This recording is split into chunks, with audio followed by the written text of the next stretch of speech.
Ambassador Kyung-ho walked into the Great Hall of the Galactic Council. His black suit looked small against the huge walls that stretched up like mountains.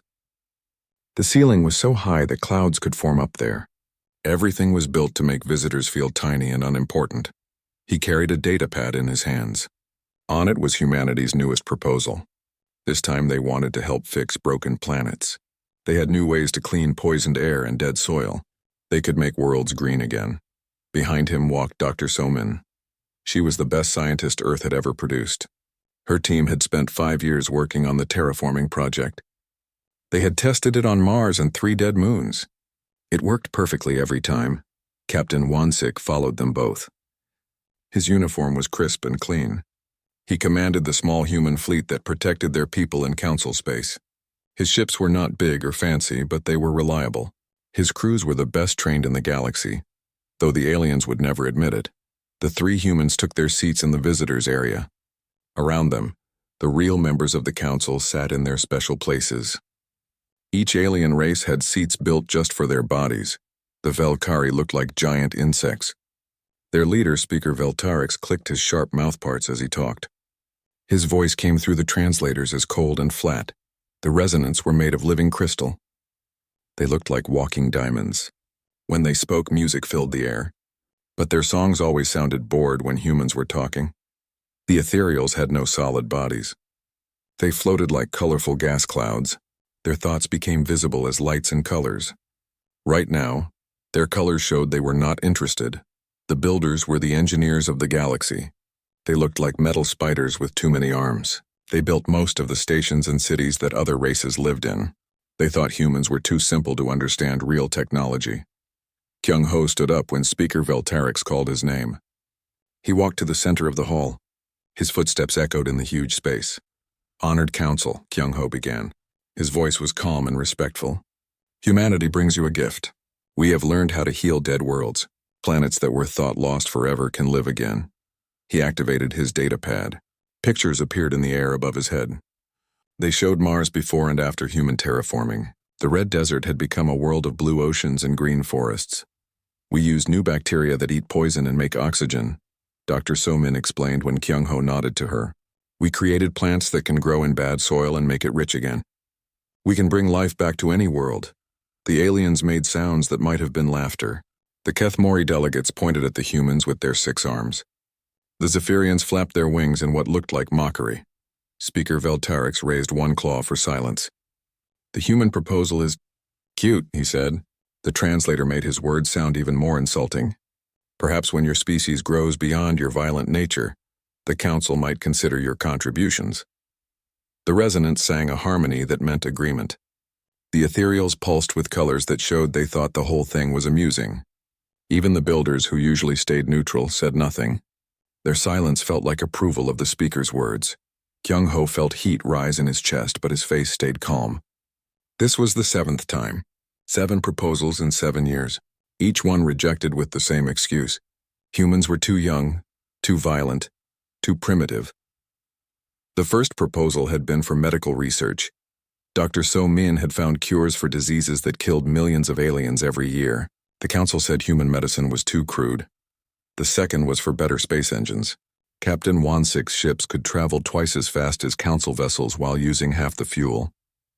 The council said human engineering was unsafe. The third was for food production. Humans could grow crops that fed entire planets. The council said human agriculture was inefficient. Each rejection stung more than the last. Each dismissal felt like a slap in the face. But the humans kept trying. They kept hoping that someday the council would see their worth. "We have studied your proposal," Speaker Veltarix continued. "Your methods are interesting for such a young race. But terraforming requires wisdom that comes with age. The council races have been traveling the stars for thousands of years. We understand the delicate balance of life." He paused and looked down at the 3 humans. "Your species has been in space for less than a century. You still fight wars on your home planet. How can you claim to understand the art of creating life when you are so good at destroying it?" The younger races laughed openly now. The Kethmori delegation made rude gestures. The Zephyrians whistled in sounds that did not need translation. Dr. So-min gripped her chair arm so hard her knuckles went white. She had spent her whole life studying how to heal worlds, Her work could save billions of lives, but these aliens saw only humanity's past mistakes. Captain Wansik stood perfectly still, but his jaw was tight. His ancestors had been soldiers, but he was a protector. His ships had saved alien colonies from pirates and disasters dozens of times. The Council never thanked them. They acted like human help was expected and worthless. Kyung-ho looked up at Speaker Veltarix. For a moment he thought about arguing. He could list all the times humans had helped Council races. He could show them the lives saved and the problems solved. He could prove that humanity deserved respect. Instead, he took a deep breath and bowed slightly. "The Council is wise," he said. "Humanity thanks you for considering our proposal. We understand your decision." He turned off his data pad. The images of green Mars faded away. "We also understand," Kyung-ho continued, "that our place in this galaxy may not be among the Council races. Perhaps it is time for humanity to find its own path among the stars." The aliens barely listened to his words. They were already talking among themselves about more important matters. Some treaty between the Velkari and the Resonance. Some trade deal with the Builders. The three humans walked out of the Great Hall together. Their footsteps seemed louder now, echoing off the walls like drumbeats. Outside, Captain Wansik finally spoke. 7 years, Kyung-ho. 7 years of this." "I know," the ambassador replied quietly. Dr. Somin looked back at the council building. "They will regret this someday." "Maybe," Kyung-ho said. "But that will be their problem, not ours." The three humans walked away from the Galactic Council for the last time. Behind them, the aliens continued their important discussions, never knowing they had just made the biggest mistake in galactic history. Admiral Jinneh stood on the bridge of her flagship, the Sol. Through the wide windows, she could see human ships gathering from all across Council space. Cargo vessels, research ships, colony transports, and military escorts formed neat lines in the darkness between stars. The evacuation had begun 3 days after Ambassador Kyung-ho returned from the Council meeting. The order was simple. All humans were leaving Council space. Every person, every family, every research station, every trading post, everything. "Status report," Jinneh said to her communications officer. 47 worlds reporting successful evacuation, Lieutenant Haewon replied. 12 million people relocated. All research data secured. All facilities shut down properly. Jinneh nodded. The humans were not running away in panic. They were leaving with dignity and planning. Every piece of equipment was packed carefully. Every computer was wiped clean. Every contract was ended politely. On New Busan, colonist Dongwu loaded the last atmospheric processor onto a transport ship. The machine was the size of a building and could turn poison air into breathable atmosphere. It had kept the colony alive for 15 years. "Careful with that stabilizer," he called to his team. "We do not want it breaking during transport." The Kethmori observers watched from a distance. They had come to claim the human buildings once the evacuation was complete. Their leader, Subcommander Tekvani, looked at the massive processor with greed in his 6 eyes. "Human machines are crude but functional," he told his aide. "We will improve them once these primitives are gone." Dongwu heard the comment but said nothing. He had built this processor himself. It could do things the Kethmori engineers never dreamed of, but they would learn that lesson later. The transport ship sealed its cargo bay. Dongwu took one last look at the colony he had called home. The buildings would stay, but everything that made them work was leaving with the humans. On Helix Station, Dr. Minho finished shutting down the medical center. The facility had served 12 different alien races for 20 years. Human doctors had saved thousands of lives here. The resident medical staff watched him pack the research files. Dr. Silthera sang a harmony that meant mild curiosity. "You take paper records?" she asked through the translator. "We have crystal memory banks that store more data." "These are special files," Minho replied politely. "Human medical techniques require human understanding." What he did not say was that the files contained the real secrets of human medicine. How to adapt treatments for different alien biologies. How to spot diseases that scanners missed. How to read the small signs that meant life or death. The Resonants thought their crystal healing was superior to human chemical interventions. They would learn differently when the next plague hit their worlds. At the Central Research Institute, Dr. Yoon-soo packed 30 years of research data. Her team had made breakthrough discoveries in quantum mechanics, bioengineering, and stellar cartography. They had shared everything freely with their alien colleagues. Professor Mordain of the Ethereals floated nearby, his gas-formed body pulsing with dismissive colors. "Human research is elementary," he said. "Your departure will barely slow our progress." Dr. Yunsu smiled sadly. The Ethereals were brilliant theorists, but they could not build practical applications of their ideas. Humans had been turning alien theories into working technology for decades. Without human engineers, those beautiful equations would stay trapped in textbooks. In the commercial district, trader He Jin closed her shipping business. Her company had connected dozens of worlds, carrying goods and information across the galaxy. Her human crews knew every trade route, every safe harbor, every political situation that could affect commerce. The Builder Collective had already sent automated systems to replace her ships. Builder Captain Vorthek examined her route schedules with his mechanical eyes. "Simple transportation," he concluded. "Our systems will optimize these inefficient paths." Heejin did not argue. The builder saw only start points and destinations. They did not understand that successful trade required reading alien cultures, building trust, and adapting to constant changes. Their rigid systems would learn those lessons the hard way. Admiral Jin A received reports from every human settlement. The evacuation was proceeding perfectly. No delays, no arguments, no dramatic scenes. The humans were simply packing up and leaving, like guests who had decided it was time to go home. "Admiral," Captain Wansik's voice came through the communication system. "The last civilian transport has cleared council space. Only the military escort remains." "Good," Jin A replied. "Begin final withdrawal. Leave one beacon at the border." The beacon was simple. It would broadcast a single message to anyone who approached the edge of what used to be human territory. The message was polite and brief. "Humanity thanks the Galactic Council for their hospitality. We wish you well in your future endeavors." The alien governments barely noticed the evacuation. The council races were busy with their own important matters. The Velkari were negotiating new territory rights. The Resonants were composing symphonies about crystal growth. The Ethereals were debating abstract philosophy.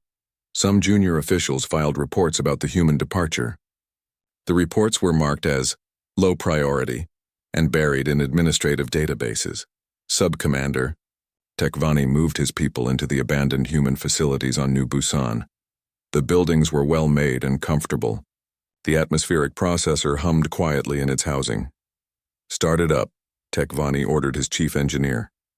Engineer Lixtalk activated the machine. It started normally, then began making strange noises. Warning lights flashed on the control panel. "What is wrong?" Tekvani demanded. I am not sure," Lixtalk admitted. "The humans left instruction manuals, but they do not cover these error codes." The atmospheric processor had thousands of micro-adjustments and feedback loops. It constantly monitored air quality, weather patterns, and seasonal changes. Without human technicians who understood its complex programming, it could not adapt to new conditions. Dr. Silthera tried to reopen the Helix Station Medical Center. The equipment was all there, but the Resonant doctors could not access the human medical databases. The files were encrypted with security codes that had left with Dr. Minho. Even worse, the first patients who arrived had conditions the Resonants had never seen before. These were diseases that human doctors had treated regularly, but the crystal healers had no experience with them. Professor Mordain discovered that human research data was more complex than it appeared. The Ethereals could understand the basic theories, but the practical applications required knowledge that was not written down anywhere. It was stored in human minds and experiences that were now beyond reach. Builder Captain Vorthek launched his automated trade fleet along Hyejin's old routes. The ships calculated perfect straight-line courses and departed on schedule. 3 days later, the first ship was destroyed by pirates who had never attacked human vessels. 5 more were damaged by gravitational anomalies that human navigators had always avoided. The remaining ships delivered their cargo 2 weeks late, because they had not accounted for local political situations. The problems started small. Equipment failures, medical emergencies, shipping delays. Each alien race thought they were isolated incidents. Each government believed they could solve their difficulties without help. Admiral Jin A watched the last human ships disappear into hyperspace. Behind them, Council Space continued its normal routine. The aliens did not know it yet, but everything was about to change. The humans had not taken just their people and equipment. They had taken something much more valuable. They had taken the knowledge, skill, and quiet competence that had been holding the galaxy together. Now the Galactic Council would have to manage without them. The aliens were about to learn what they had really lost when they dismissed humanity as too primitive to contribute to their advanced civilization. The beacon continued its simple broadcast at the edge of human space. Humanity thanks the Galactic Council for their hospitality. We wish you well in your future endeavors. Those words would soon sound very different to alien ears. 6 months had passed since the humans left Council space. The first problem started small, like tiny cracks in a great wall. Nobody paid much attention at first. After all, what could one primitive species contribute that 47 advanced races could not replace?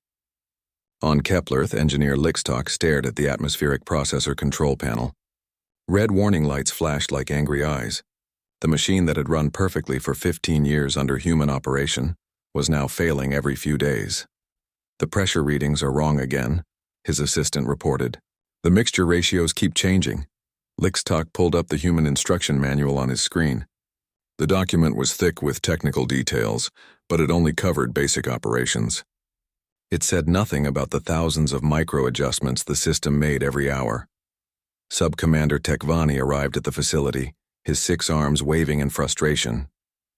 "Fix this machine, engineer. The colonists are complaining about the air quality." "Sir, the human technology is more complex than we thought," Lixtok admitted. "The processor makes constant changes based on weather, season, and atmospheric conditions. The manual does not explain how it decides what changes to make."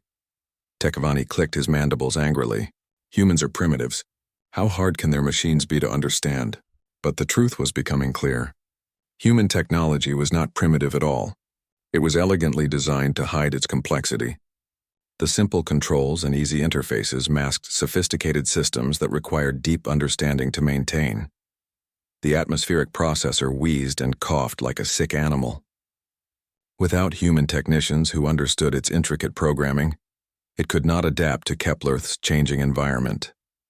On Crystallith, the mining colony faced a different crisis. A strange disease had appeared among the workers. It started with fever and weakness, then spread quickly through the population. Dr. Veltharim rushed to the medical center with his team of resident healers. They began their crystal healing treatments immediately, singing harmonious frequencies designed to restore biological balance. The disease got worse. "Try the deep harmonic resonance," Dr. Silthera suggested. "Perhaps the pathogen responds to lower frequencies." They tried every healing song in their repertoire. The crystals glowed with healing energy. The resident doctors sang until their voices cracked. Nothing worked. Dr. Veltharim accessed the medical database left behind by the human doctors. He found references to similar diseases and potential treatments, but the detailed methodologies were missing. The human files contained only basic information, not the deep knowledge needed for complex cases. The humans treated this before, Dr. Silthera observed, but their records do not explain how they identified the specific pathogen or why they chose certain treatments. The disease continued to spread. The resonant healing methods, so effective against familiar ailments, proved useless against this silicon-based plague that human doctors had encountered and defeated many times before.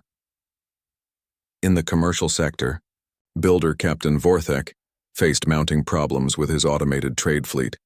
Half his ships were behind schedule, 3 had been destroyed by pirates, and customer complaints grew daily. "The navigation systems are functioning perfectly," his chief programmer insisted. "We calculate the most efficient routes and maintain optimal speed." "Then why are our delivery times 3 times longer than when the humans ran these routes?" Vorthek demanded. The answer lay in knowledge that could not be programmed into computers. Human traders had spent decades learning which systems had unstable governments, where pirates hunted when solar storms disrupted communication, and how to negotiate with dozens of different alien cultures. Builder systems could calculate mathematical perfection, but they could not read political situations or adapt to unexpected problems. They followed their programming exactly, even when circumstances demanded flexibility. Commander Heisik of the Ethereal Defense Force discovered another troubling pattern. Small conflicts were breaking out across the galaxy. Border disputes that had been quiet for years suddenly erupted into violence. The Kethamori and Zephyrians argued over mining rights in the Vega system. The Resonance and Builders disagreed about trade regulations. 3 smaller species fought over territorial boundaries. These disputes are minor, Commander Hyasik told his staff. Each race can handle their own problems. But the problems kept growing. Without human diplomats quietly mediating between species, small disagreements became major conflicts. Humans had spent decades building relationships, understanding cultural differences, and preventing wars before they started. The ethereals were skilled at abstract philosophy but poor at practical politics. The builders focused on efficiency rather than compromise. The Resonance preferred isolation to negotiation. Junior analyst Thuvek was one of the few council members who noticed the pattern. He had always respected human contributions, even when his superiors dismissed them as primitive. Thuvek compiled reports from across council space. Equipment failures on 47 worlds, medical crises that traditional healers could not solve, trade routes falling apart, diplomatic tensions rising everywhere. The correlation is clear, he wrote in his analysis. Every major system failure can be traced to the absence of human involvement. He presented his findings to the council leadership, but they were too proud to listen. Coincidence, Speaker Velterix declared. These are temporary adjustments as we optimize our systems. The humans were passengers, Commander Hyasik agreed. We simply need time to reorganize without their interference. Thuvek tried to explain what he had discovered. Humans had not been passengers at all. They had been the hidden foundation that supported galactic civilization. Their quiet competence had solved problems before anyone else noticed them. Human medical researchers had prevented dozens of plagues through early detection and treatment. Human engineers had maintained critical systems across hundreds of worlds. Human diplomats had prevented countless wars through careful mediation. Human traders had not just moved cargo from place to place. They had been information networks, early warning systems, and cultural bridges between species that barely understood each other. The council leaders refused to admit the truth. They were advanced races with thousands of years of experience. How could they depend on primitives who had been in space for less than a century? But the evidence kept mounting. On New Geneva, the water purification systems failed without human technicians to maintain them. On Alpha Base, the hydroponic farms produced poisonous crops because the automated systems could not adapt to genetic variations in the plants. The Zephyrian medical colleges discovered that their libraries were missing critical research data. Human scientists had contributed to thousands of studies, but they had taken their knowledge with them when they left. Builder construction projects ground to a halt when they realized that human advisors had been solving engineering problems behind the scenes for decades. The builders were excellent at following blueprints, but humans had been the ones quietly fixing the flaws in those blueprints. Even the ethereals found that their theoretical research had depended on human practical applications. Without human engineers to turn their beautiful equations into working technology, their discoveries remained trapped in academic papers. The problems cascaded through council space like dominoes falling. Each failure caused 3 more. Each crisis revealed another area where humans had been quietly essential. Thuvek tried again to warn the council. We are seeing systematic breakdown across all sectors. The humans were not primitive contributors. They were the glue holding our civilization together. This time, some council members began to listen. The evidence was too overwhelming to ignore. But their pride still prevented them from admitting the truth. Even if the humans were helpful, Speaker Veltarix said carefully, we cannot admit weakness by asking them to return. The council races are advanced. We will solve these problems ourselves. But deep in their hearts, many council members were beginning to understand what they had lost. The quiet, competent species they had dismissed as too primitive to contribute had been the invisible engineers keeping their entire civilization running, and now that civilization was slowly falling apart. The beacon at the edge of human space continued its simple broadcast. Humanity thanks the Galactic Council for their hospitality. We wish you well in your future endeavors. Those words no longer sounded like polite gratitude. They were beginning to sound like a warning. 2 years had passed since humanity left council space. The galaxy burned with war, disease, and system failures that cascaded from world to world. In desperation, The Galactic Council launched the largest search operation in their history to find the humans and beg them to return. Scout Commander Lixara led the search fleets into the Galactic Rim. Her orders were simple: find humanity and convince them to come back. The Council had authorized her to offer anything: full membership, shared technology, territorial concessions, even leadership positions. What she found defied all expectations. The first human colony she discovered was New Sol, a world that had been a frozen wasteland just 2 years before. Now it bloomed with green forests and blue oceans. Cities of glass and metal stretched along fertile coastlines. "This is impossible," her science officer whispered. "The terraforming technology needed for this would take centuries to develop." Lixara stared at the beautiful world below. Human terraforming had always been impressive, but this was beyond anything the Council had seen. They had not just survived their exile, they had flourished in ways that seemed almost magical. Governor Tae-min welcomed the alien delegation in his office overlooking the capital city. He was polite but distant, like a host greeting uninvited guests. "Commander Lixara," he said with a slight bow, "what brings the Council to our remote corner of space?" Behind him, through the window, children played in parks where poisonous ice had covered the ground 2 years ago. Flying vehicles moved silently through clean air. Everything looked prosperous and peaceful. "Governor, I bring greetings from the Galactic Council," Lixara began carefully. "We have come to discuss the possibility of renewed cooperation between our peoples." Taemin smiled politely. "How interesting. Please tell me about the current state of Council space. We have heard concerning reports." Lixara felt heat rise in her face. The human already knew why they were here. He was too diplomatic to say it directly, but his meaning was clear. "You are here because you need us." Speaker Veltarix himself had come on this mission, abandoning his pride to personally plead with the humans.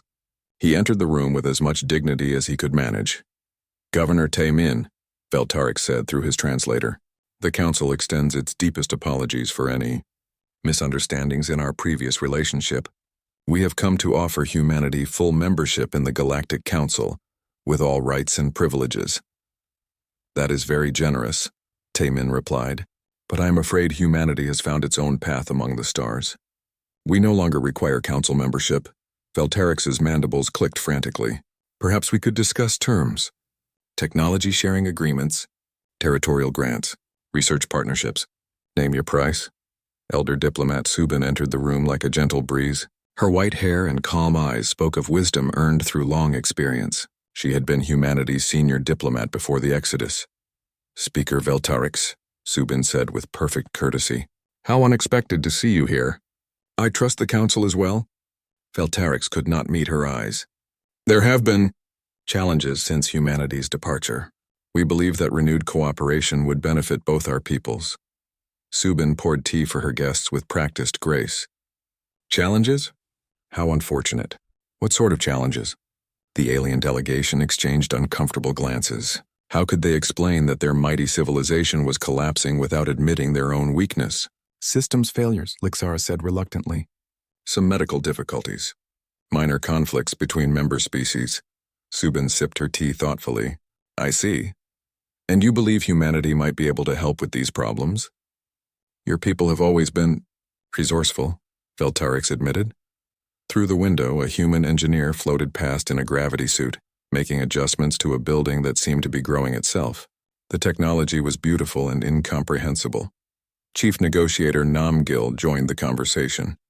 He had once been humanity's trade representative to the Council. His easy smile hid sharp intelligence. "We appreciate the Council's revised assessment of our species," Namgil said pleasantly. "It is gratifying to learn that our contributions were valued after all." The aliens winced at the gentle mockery in his words. For years, they had dismissed human contributions as primitive and worthless. Now they needed those same humans to save their civilization. However, Namgil continued, "Humanity has discovered that we work better as independent partners rather than junior members of larger organizations."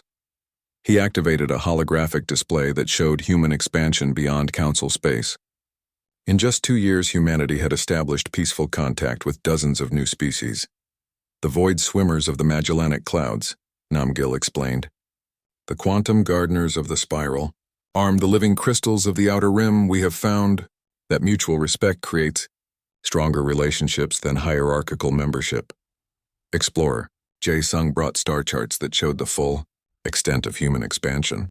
Their new territories dwarfed what they had occupied in council space. We have learned much from our new neighbors, Jae-sung said. The void swimmers taught us to travel through dimensions we never knew existed. The quantum gardeners showed us how to grow planets instead of terraforming them. The living crystals gave us technologies that make matter and energy interchangeable. The council delegation stared at the displays in growing despair.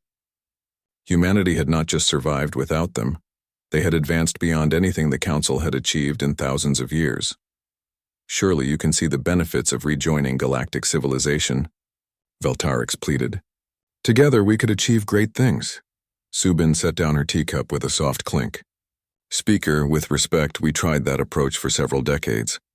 The council found our contributions inadequate. Her words were gentle, but they cut deep. The aliens remembered their dismissive comments about human primitiveness. They recalled the laughter and mockery that had driven humanity away. We have learned from our mistakes, Veltarix insisted. Humanity would be welcomed as an equal partner. Equal. Subin raised one eyebrow. After being called too violent, too primitive, too young to contribute meaningfully to galactic civilization? The alien delegation had no answer. Their own words condemned them. Namgil stood and walked to the window. Outside, human children played with alien friends. Young void swimmers and quantum gardeners learning together in integrated schools.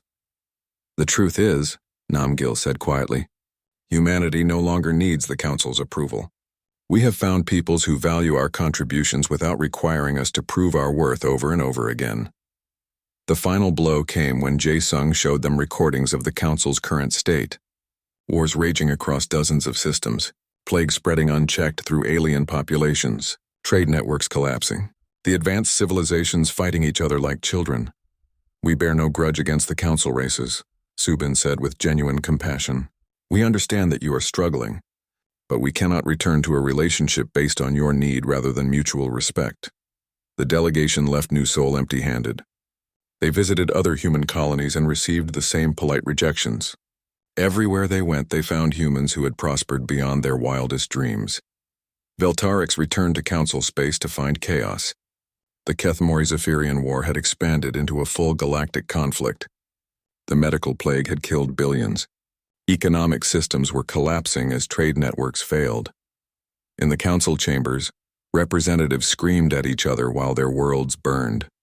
The Builder Collective had split into competing factions. The Resonance had retreated into isolationist harmonies. The Ethereals debated abstract philosophy while their colonies evacuated. The humans refused, Veltarix reported to the emergency session. They will not return to council space. The chamber erupted in desperate voices. Some demanded military action to force human cooperation. Others suggested offering even greater concessions. A few wise voices whispered that perhaps it was too late. Final archivist Eth Morin of the Ethereals began recording the ultimate irony for the historical records. The species they had dismissed as too primitive to contribute meaningfully to galactic civilization had been the invisible engineers holding that civilization together. In their absence, 47 advanced races had proven less capable of cooperation than one barbaric species had been of quiet leadership. The beacon at the edge of human space continued its simple broadcast. Humanity thanks the Galactic Council for their hospitality. We wish you well in your future endeavors. Council space burned in civil war and systemic collapse. The greatest interstellar civilization in known history was dying. Not from external conquest, but from its own inability to function without the primitives it had driven away. Years later, xenohistorians studying the fall of the Galactic Council would identify humanity's quiet exodus as the moment when everything changed. The humans had left without anger, without threats, without demands for revenge. They had simply taken their competence and disappeared into the cosmic dark, leaving behind a galaxy that finally understood what it had lost. But by then, it was far too late to get them back. 18 months after humanity's departure, the Galactic Council faced its darkest hour. 3 disasters struck at the same time, pushing their civilization to the edge of total collapse. The first disaster began in the shipping lanes near Rigel Station. Builder Captain Vorthek commanded a massive trade fleet, carrying essential supplies to 12 different worlds. His automated navigation systems had calculated the perfect route through normal space. Jump coordinates confirmed, his navigation officer reported.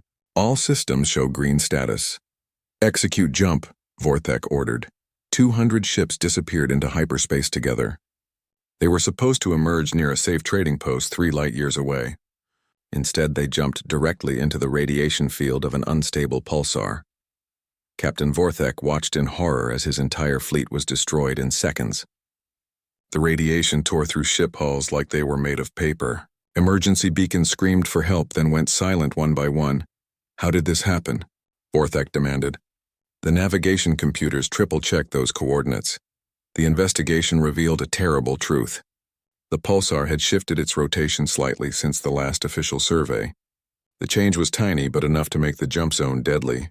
Human navigators had always made small adjustments for such variations, updating their routes based on real-time sensor data and experienced intuition.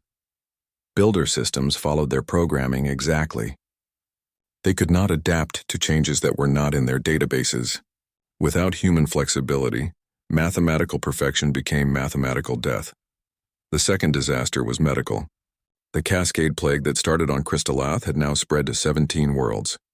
What should have been a contained outbreak became a pandemic that killed millions. Dr. Veltharim stood in the emergency command center, watching status reports from infected worlds scroll across his screens. Every treatment the residents tried had failed. Every healing song had proven useless. The plague has reached New Andoria, his assistant reported. The ethereal colonies are evacuating their entire population. What about the Kethmori worlds? Dr. Veltharim asked. They tried using their military bioweapons to burn out the infection. It made the disease stronger. Dr. Veltharim pulled up the human medical files again. The records showed that human doctors had faced similar plagues before. They had developed treatments that worked by supporting the patient's immune system, rather than fighting the disease directly. But the detailed methodologies were missing. The files showed what the humans had done, but not how they had figured out what to do. The diagnostic procedures, the reasoning behind treatment choices, the signs that indicated when to change tactics, all of that knowledge had walked out with Dr. Somin and her team. The residents were excellent healers for familiar diseases, but they had no experience with adaptive pathogens. Their crystal-based medicine worked by restoring natural harmony, but this plague thrived on disruption and chaos. World after world fell to the spreading infection. The greatest medical minds in the galaxy stood helpless while a disease that humans could have cured killed billions of their people. The third disaster was political. The War of Vega began as a minor dispute between the Kethmori and Zephyrians over mining rights to an asteroid belt. Within weeks, it had exploded into a 12-species conflict that threatened the entire galactic government. War leader Kethvar commanded the insectoid forces with brutal efficiency. His ships struck fast and hard, using swarm tactics that overwhelmed enemy defenses. Sky Marshal Zephalon led the winged Zephyrians in graceful formations that danced through space like deadly birds. His pilots were artists of destruction, turning battle into lethal ballet. Both commanders were skilled, but neither understood diplomacy. They saw compromise as weakness and negotiation as surrender. What started as an argument over territory became a test of racial superiority. Other species were forced to choose sides. The residents supported the Zephyrians because of old trade agreements. The builders backed the Kethmori because of shared technological interests. The Ethereals tried to stay neutral but were attacked by both sides for their indecision. Commander High-Sick watched the war spread from his command post on Nexus Station. This should have been resolved with a simple arbitration, he told his staff. How did it escalate so quickly? The answer was the absence of human mediators. For decades, human diplomats had quietly resolved conflicts before they became wars. They had understood each species' cultural values and found compromises that satisfied everyone's honor. Humans had been neutral parties with no territorial ambitions. They had won trust by solving problems rather than creating them. Other species had respected human judgment because humans had no agenda except peace. Without human buffers, old rivalries flared into open violence. Species that had coexisted for centuries suddenly saw each other as threats. The careful balance of power that had maintained galactic peace for generations collapsed in a matter of weeks. In the council chambers, Speaker Veltarix struggled to maintain order. Representatives hurled accusations across species, lines while their homeworlds burned. The builders caused the navigation crisis with their faulty programming. The resonant delegates sang in angry harmonies. Resonant medical incompetence allowed the plague to spread. The ethereal representative pulsed in accusatory colors. All of you are too primitive to handle real responsibility. The Kethamori ambassador clicked with his mandibles.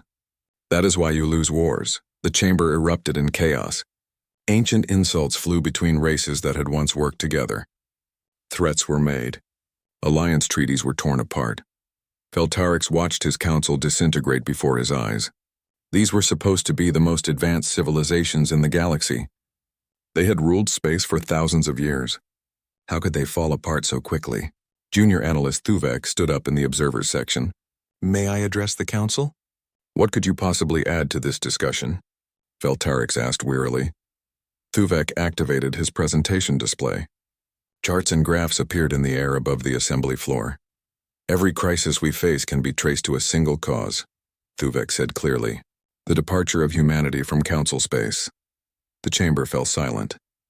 Representatives stopped arguing and stared at the young analyst. Thuvek showed them shipping data, medical reports, and diplomatic records. He traced the cascade of failures that had brought their civilization to its knees. The navigation disaster happened because human pilots were no longer making real-time course corrections, he explained. The medical crisis spread because human doctors were not available to share their adaptive treatment methods. The war started because human mediators were not present to prevent small disputes from becoming major conflicts. He pulled up more data. In the past 18 months, we have suffered more system failures than in the previous 50 years combined. The correlation is undeniable. The delegates listened in stunned silence as Thuvek laid out the evidence. Every graph, every chart, every timeline pointed to the same conclusion. Humanity was not a passenger species in our civilization, Thuvek concluded. They were the foundation that held everything together. Without them, we are collapsing. Speaker Veltarix stared at the data for long moments. Around the chamber, representatives began to murmur in their own languages. The truth was too obvious to deny. Even if this analysis is correct, Veltarix said finally. What do you suggest we do? The humans left of their own choice. They made it clear they wanted nothing more to do with the council. Thuvek nodded grimly. Then we must find them and ask them to return. We must swallow our pride and admit we need their help. The chamber erupted again, but this time with desperate voices instead of angry ones. Representatives who had spent years mocking human primitiveness now begged for someone to bring the humans back. But it might already be too late. The war was spreading. The plague was killing billions. The economy was collapsing. Systems that had worked for centuries were failing faster than anyone could repair them. The beacon at the edge of human space continued its broadcast. Humanity thanks the Galactic Council for their hospitality. We wish you well in your future endeavors. Those words now sounded like the epitaph of galactic civilization.